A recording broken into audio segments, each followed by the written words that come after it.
Bonjour frères et sœurs, bienvenue à nouveau, quelle joie de nous retrouver pour ce magnifique parcours pour accueillir encore plus la présence de l'Esprit Saint le jour de la Pentecôte et tous les jours de notre vie. Hier, nous avons redécouvert comment louer le Seigneur, reconnaître sa grandeur, sa bonté. Et lorsque nous nous retrouvons face à ces torrents d'amour, cet amour infini, nous avons qu'une seule chose à faire. Qu'est-ce qui est le désir profond de notre cœur? C'est d'aller en témoigner, parce que c'est ce que l'Esprit Saint veut faire en nous et à travers nous. C'est ce que Jésus nous demande à la fin des évangiles. Allez de toutes les nations, faites des disciples. Oh, quelle joie, quelle beauté de redécouvrir ce sens de la mission. Mais vous allez me dire, non, j'ai pas les capacités, j'ai pas le temps, c'est pas pour moi, tout cela.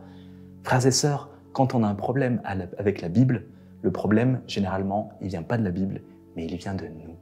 Nous sommes appelés à nous laisser ressaisir par le Saint-Esprit et voir comment est-ce qu'il nous appelle à aller témoigner envers nos frères et sœurs.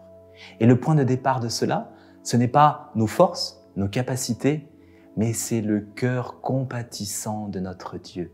Ce sacré cœur aimant dont nous fêtons le jubilé à Paray-le-Monial cette année. Le Seigneur veut passer à travers nous pour continuer sa mission. À l'Ascension, il repart et il nous dit, la mission, elle va continuer à travers vous pour aller porter cette bonne nouvelle de l'amour infini de notre Dieu et du salut. Alors, quel regard poser sur nos frères et sœurs en humanité pour aller leur témoigner de l'amour de Dieu? Eh bien, tout d'abord, bien évidemment, un regard d'amour, un regard de compassion, parce que le Seigneur les aime infiniment. Et c'est ce regard que nous sommes appelés à poser sur eux. Mais la deuxième chose aussi, c'est de les voir en plein combat spirituel entre la voix du Seigneur et les autres voix qu'ils peuvent entendre. Et nous sommes appelés à les aider à rechoisir le Christ, à se tourner vers lui avec une confiance infinie. Frères et sœurs, je n'aimerais pas que lorsque nous arriverons devant le Seigneur Dieu, lors du jugement dernier, la fin des temps, que nous soyons accusés de non-assistance à personne en danger. Il est urgent aujourd'hui d'aller rejoindre nos frères et sœurs qui viendraient jamais nous voir dans les églises et de leur apporter cette bonne nouvelle. Et pour moi, évangéliser, c'est quoi? C'est avant tout vivre un temps d'intimité avec l'Esprit Saint. Rencontrer les personnes, se mettre à leur écoute et écouter comment l'Esprit Saint veut les rejoindre, témoigner de l'amour de Dieu le Père, les consoler en abondance. Et nous sommes dans cette articulation entre les deux. Et qu'est-ce que c'est bon d'aller évangéliser. Le Seigneur a besoin de nous, de toi, oui, de toi là qui est devant l'écran. Il a besoin de toi pour aller témoigner, pour le bien de la personne, mais aussi pour transformer ce monde en profondeur. Plus il y aura de personnes saisies par l'Esprit Saint, plus ce monde sera transformé. Alors j'ai une excellente nouvelle pour nous, c'est que Dieu, il ne veut jamais nous mettre en situation d'échec. Et il a mis en nous l'Esprit Saint. Et comme Jésus nous l'a dit, ne vous inquiétez pas de ce que vous aurez à dire. L'Esprit Saint vous le dira au bon moment. Nous avons juste à faire cette audace de franchir le pas. Allez, Seigneur, j'y vais, je me lance. Je vais aller rejoindre mes frères et sœurs sans me préoccuper de ce que je vais leur dire avant, mais dans la foi, dans la confiance que c'est toi qui veux les rejoindre et qui va parler à travers moi. Alors, quelques petits trucs au quotidien très simples pour commencer. Tout d'abord, on ne parle bien que de ce qu'on connaît.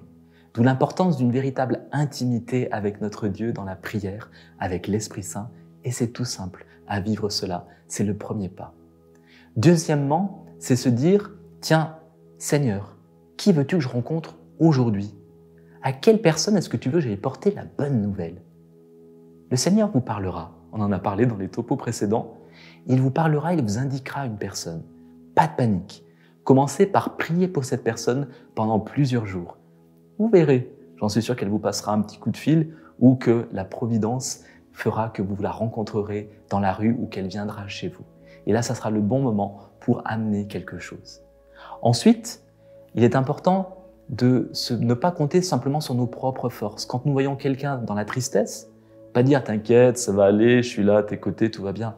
Non, le Seigneur est là à tes côtés, Dieu est là. C'est tout simple, c'est pas grand-chose. Et vous verrez des vies transformées, des cœurs transformés par cette parole, frères et sœurs, par la parole de l'Esprit Saint à travers vous. Autre petit point concrets du quotidien, évangélisez votre vocabulaire. Quand vous quittez un lieu, pas simplement « allez, au revoir, à bientôt », que Dieu vous bénisse. Je prierai pour vous. C'est tout simple, c'est pas grand-chose, mais vous verrez les conversations qui pourront s'engager par la suite. Et évangéliser, c'est pas rentrer dans des grandes théories sur le Seigneur, c'est témoigner de comment il agit dans votre vie. Et j'en suis sûr, frères et sœurs, que vous avez des choses à dire. Et il est important de préparer votre témoignage. Comment est-ce que vous avez rencontré Dieu? À quel moment de votre vie? Qu'est-ce que ça vous fait de prier? Quels sont les fruits de la messe? C'est tout simplement ça.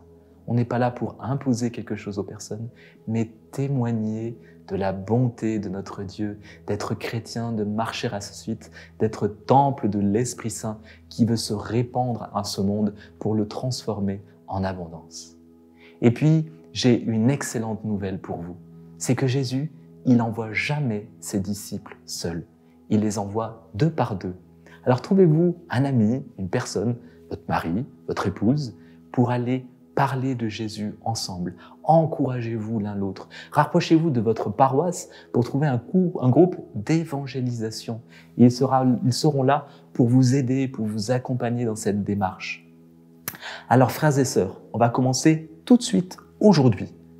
Vous allez prendre un petit temps de prière et vous allez dire « Seigneur, à qui veux-tu que je porte la bonne nouvelle aujourd'hui ?»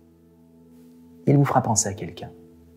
Priez pour cette personne pendant plusieurs jours et si elle ne vient pas directement, prenez le téléphone et essayez de tâter le terrain en lui disant « Tiens, tu vois, dans ta situation, voilà ce que le Seigneur peut faire pour toi.